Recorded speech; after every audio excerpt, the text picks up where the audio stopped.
So here's another one. Obviously, as we look at this equation, it's still an ellipse, but it's in a different form. We call this the general form. The other one was called the standard form. 2x squared plus 11y squared minus 12x plus 44y plus 40. If you had to take a wild guess, what do you think is coming? Yeah, kind of. What'd you say? We have to complete the square. If you go back to your formulas, we always wanted the parentheses squared, and completing the square does give us the perfect squares there. So we're going to rearrange this. Get your x's together. It's not bad. Get your y's together.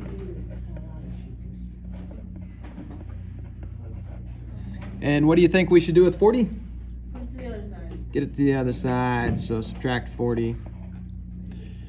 So notice I left a space there after the x because we are about to complete this square and move it over. I'm gonna put the pluses over here on the right as well, kind of as a template, because whatever we do to one side, we gotta do the other. The other thing is we like to get our a value down to 1. So because we got 2 and 12, looks like we can factor out a 2.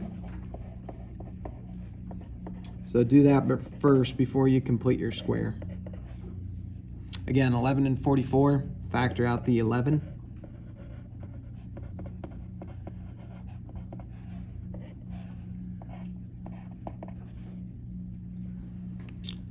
All right, hopefully by now we can kind of do this in our head. Half of -6. 3 squared, 9. Here is the tricky part. We cannot just put 9 over here on the right. You have to put 18. Why?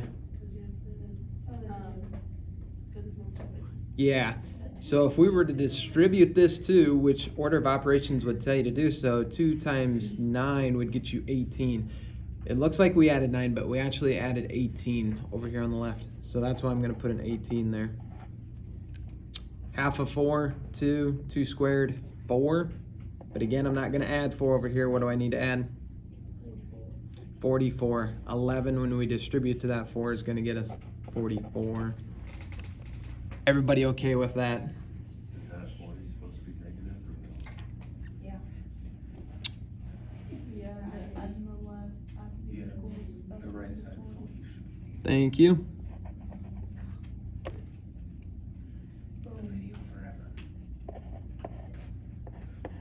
We can show the factored form here for this example so you can fully see it.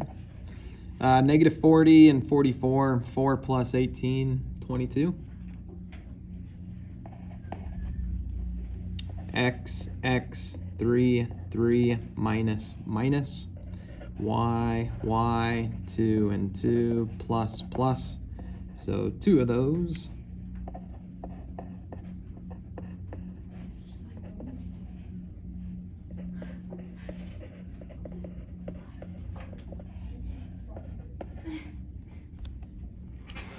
What's that? Your phone is like lagging.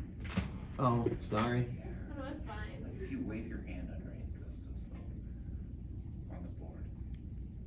Sorry. What do we want to do next?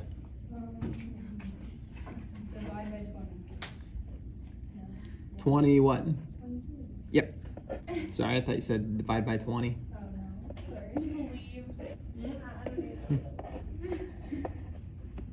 Yeah, you're going to divide by 22. So again, we got to get this thing set equal to 1. So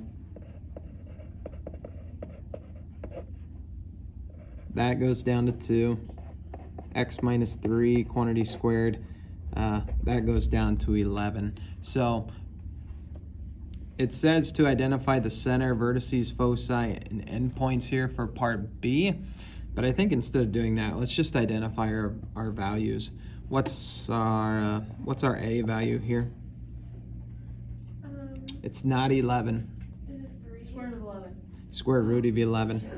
Again, you got to write it with the exponent of 2. So technically, it's the square root of 11. Your 2 needs to be wrote with an exponent of 2, so the square root of 2.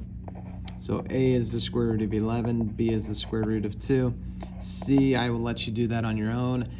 H and K we could find, that's a little bit easier. What's your H value? You got it as 3.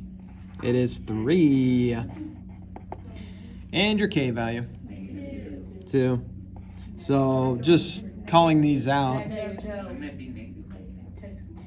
Mr. Door. No way you just said that. -2 for your K value. So the center is negative, or 3, -2.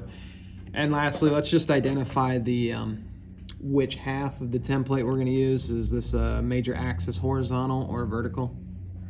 Is it horizontal? It is going to be horizontal. It's the one that's under the first one. Yeah, so square root of 11 is bigger than the square root of 2. But be careful, guys. They could put this fraction in front and this fraction behind that one. So one might think that, hey, it's in the first fraction, so it's under the x, and that's not the case. Does that make sense? So you do have to look, okay, what's the variable that's directly above it? Well, it's the x, because they will play that game with you.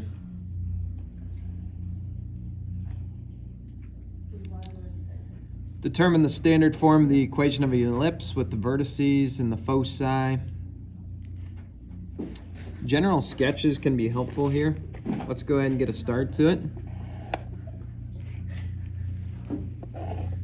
3, 3.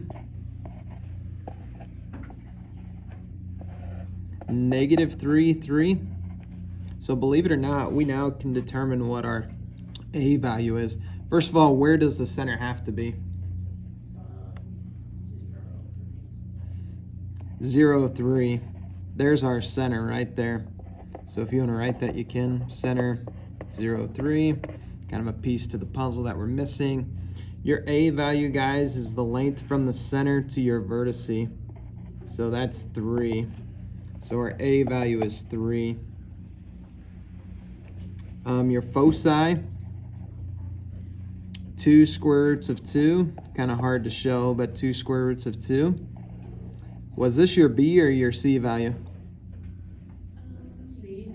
That's your C value. So your C value is 2 square roots of 2, which means we have 2 out of the 3 values. We could use that formula. C squared equals A squared minus B squared.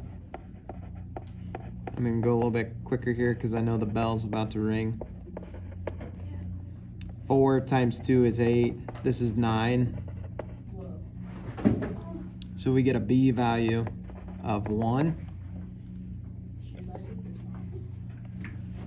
And what's your H and your K value?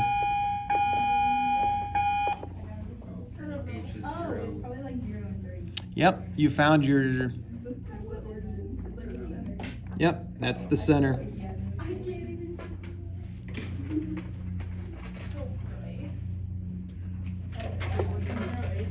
Yeah, I'll write. And I will go ahead and show the work. Yeah, I can. There is the rest of it. Just a, Pause the video if you need to copy the rest down, and that's it. oh, hey, you might have to turn your video